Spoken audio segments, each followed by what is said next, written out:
মুক্তিযুদ্ধকে তার নিজের সম্পত্তিতে রূপান্তরিত করেছিল, ইতিহাস বিকৃতি করেছিল। কিন্তু আমরা গতকালকেও দেখতে পেলাম একজন সাদা শয়তান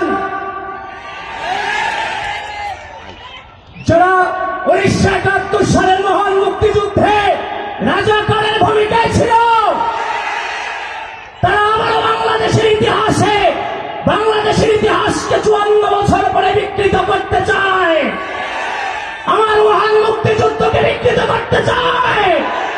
সেই সাদা শয়তানকে এই কুমিল্লা টাউন হল মাঠ থেকে বলে দিতে চাই, এই বাংলাদেশের মাটিতে যদি রাজনীতি করতে হয়, মহান মুক্তিযুদ্ধকে ধারণ করে রাজনীতি করতে হবে। এই মহান মুক্তিযুদ্ধকে ধারণ করে বাংলাদেশে জন্মগ্রহণ করেছি এবং সেই মহান মুক্তিযুদ্ধের চেতনাকে ধারণ করে 24-এর গণঅভ্যুত্থানে রাজপথে জীবন বিলিয়ে দেওয়ার জন্য প্রস্তুতি নিয়েছিলাম। ভাগ্যক্রমে সেখান থেকে ফিরে এসেছি, কিন্তু যুদ্ধের ময়দানে আপোষ করিনি। একদিকে যেমন 71, একদিকে যেমন 24, এগুলো বাংলাদেশের সম্পদ, বাংলাদেশের অস্তিত্ব। কোনটাকে অস্বীকার করে কোনটাকে স্বীকার করার কোন সুযোগ নাই। প্রিয় বন্ধুগণ, মহান স্বাধীনতার ঘোষককে শহীদ রাষ্ট্রপতি জিয়াউর রহমান বীর উত্তম অপসংস্কৃতির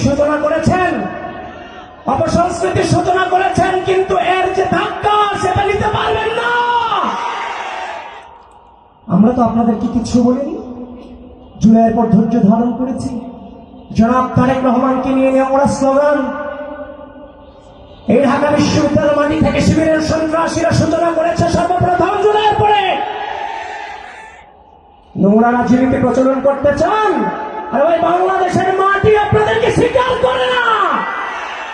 এই মাটিতে বসে বাংলাদেশ পন্থীদের উপর আপনারা আঙুল তোলেন, মাথা উঁচু করে জামাত শিবিরের রাজনীতি করার কোন অধিকার বাংলাদেশে নাই। আপনাদের তো কোনো অধিকারই নেই। মহান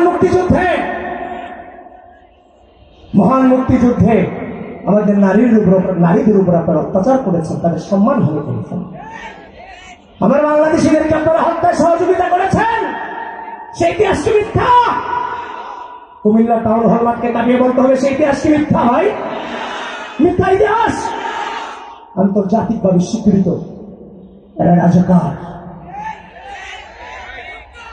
কিন্তু আমরা ধৈর্য ধারণ করেছি।